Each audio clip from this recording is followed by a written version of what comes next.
우리 경제 뭐가 문제인지 혼쭐나는 시간 혼쭐경제 이광수 명지대 겸임교수와 함께합니다. 안녕하세요. 안녕하세요. 어제가 이제 윤석열 정부 임기 반환점인데 일단은 2년 반 동안 우리 경제가 어떻게 변했는지 그거 좀 중간 점검해보는 시간입니다. 오늘은 일단 2년 반 동안 어떻게 변했어요? 일단 대통령실에서 배포한 윤석열 정부 2년 반 주요 경제 성과 보고를 한번 보겠습니다. 예. 내용을 보면 2023년 사상 최초로 1인당 GNI가 일본을 추월했다는 내용이 있었고요. 그다음에 역대 최고 고용률과 최저 실업률.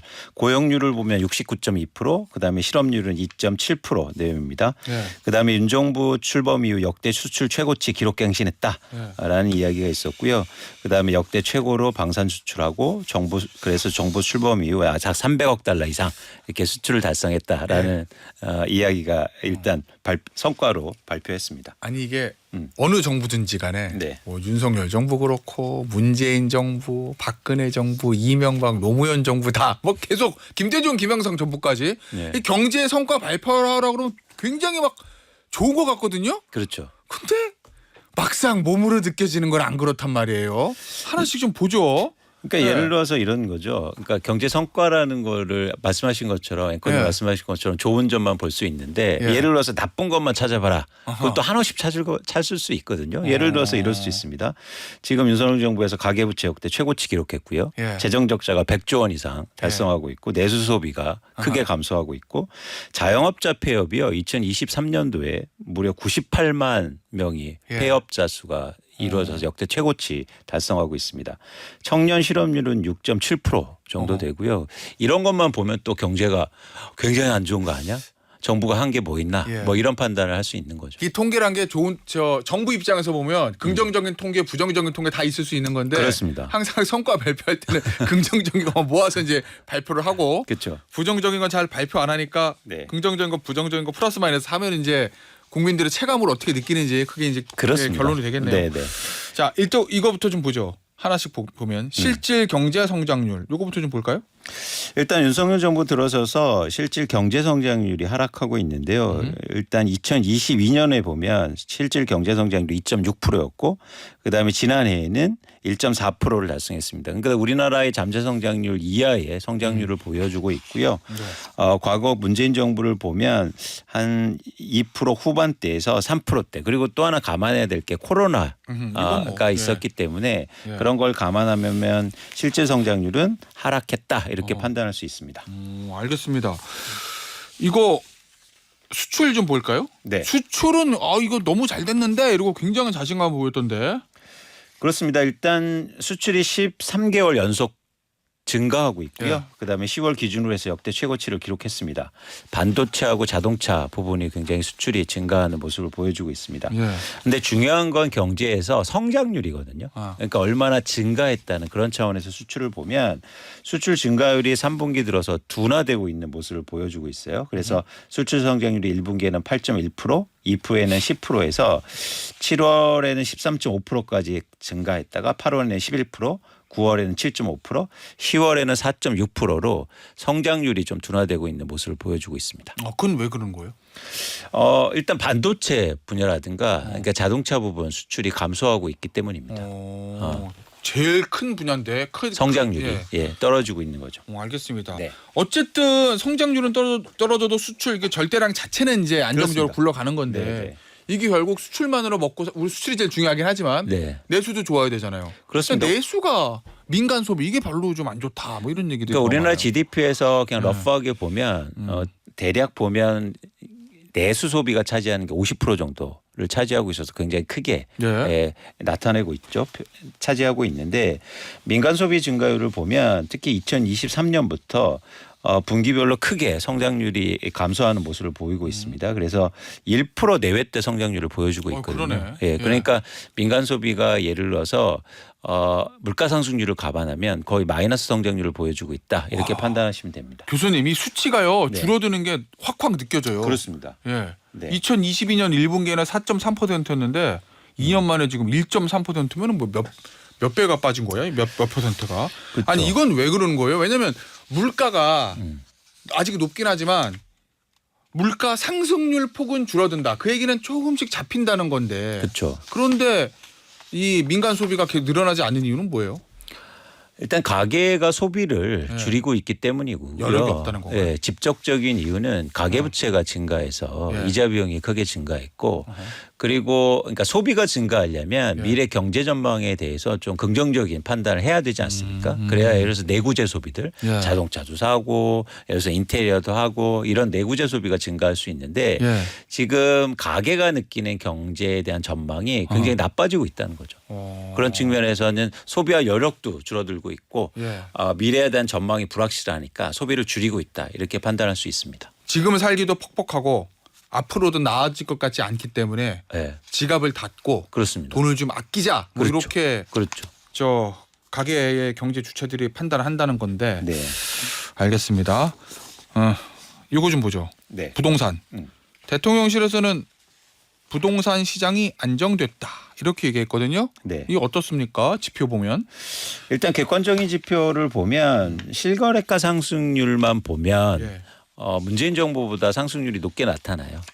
근데 이 이유가 있습니다. 왜냐하면 크게 하락했다 다시 올랐기 때문에 상승률이 폭이 커 보이는 거거든요. 그래서 절대 가격이 크게 오른 건 아니고 예.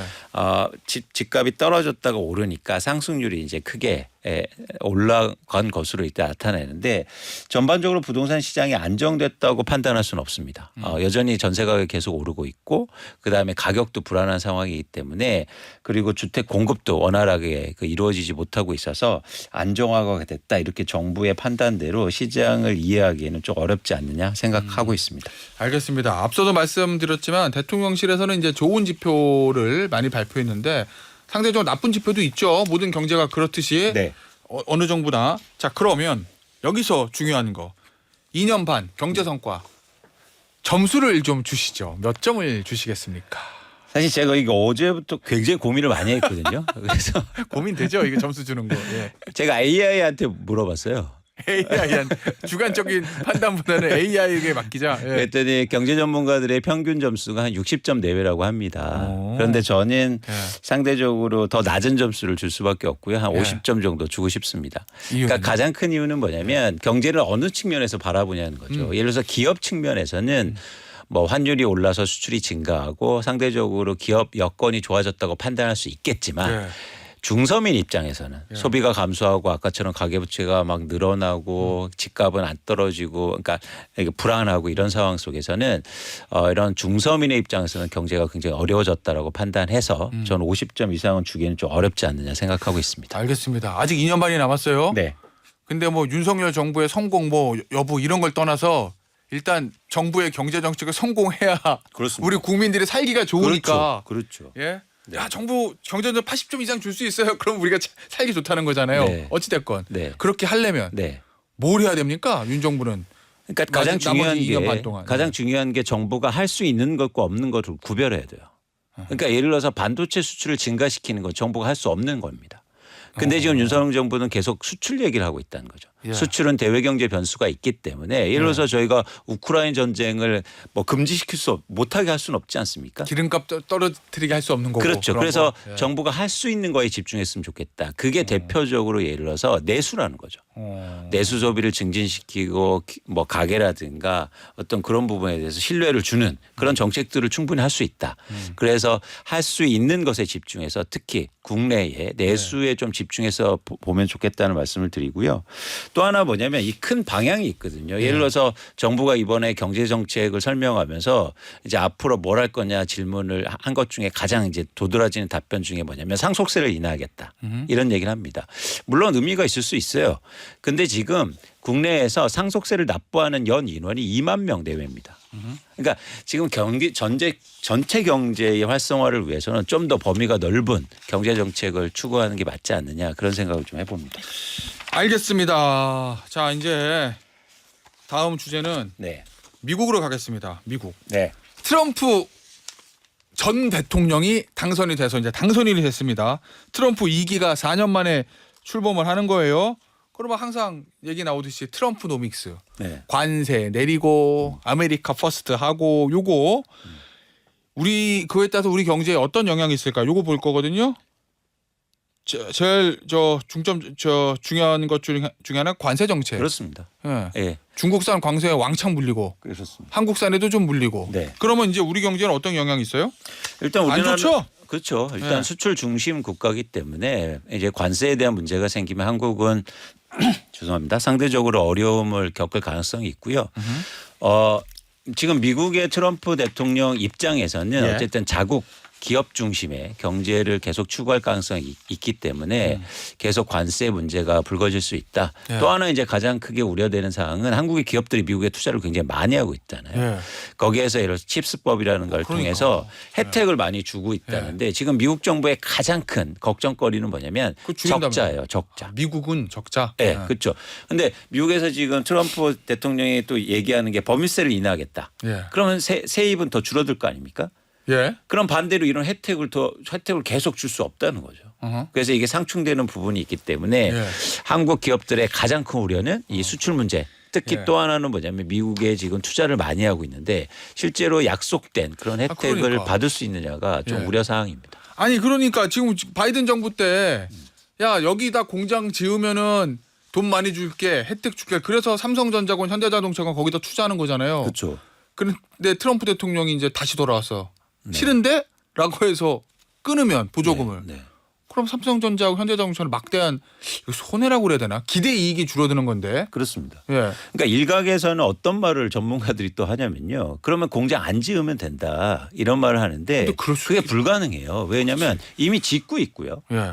짓고 있는 거 안 질 수가 없습니다. 네. 또 하나는 뭐냐면 이게 트럼프 대통령을 뭐냐면 네거티브 정책이에요. 무슨 얘기냐면 그래 안 지어? 그럼 관세 내게 할 거야. 이거거든요. 그러니까 바이든 행정부는 인센티브를 통해서 예. 자 많이 지어 그러면 혜택을 줄게 아하. 이런 방향이었냐면 예. 안 지어 그럼 관세 물릴 거야 예. 이런 식으로 나갈 가능성이 있기 때문에 사실 진퇴양난에 빠질 수 있는 거죠. 바이든은 당근이고 저 트럼프는 채찍이구나. 그렇습니다. 그러니까. 그러니까 이게 당근은 장기적으로 효과를 낼 가능성이 있지 않습니까? 근데 예. 채찍은 일시적으로 막 따라갈 수밖에 없는 거죠. 그래요. 네. 알겠습니다. 그러면 이거 볼게요. 환율, 네. 금리 이건 어떻게 될 것 같아요, 우리나라?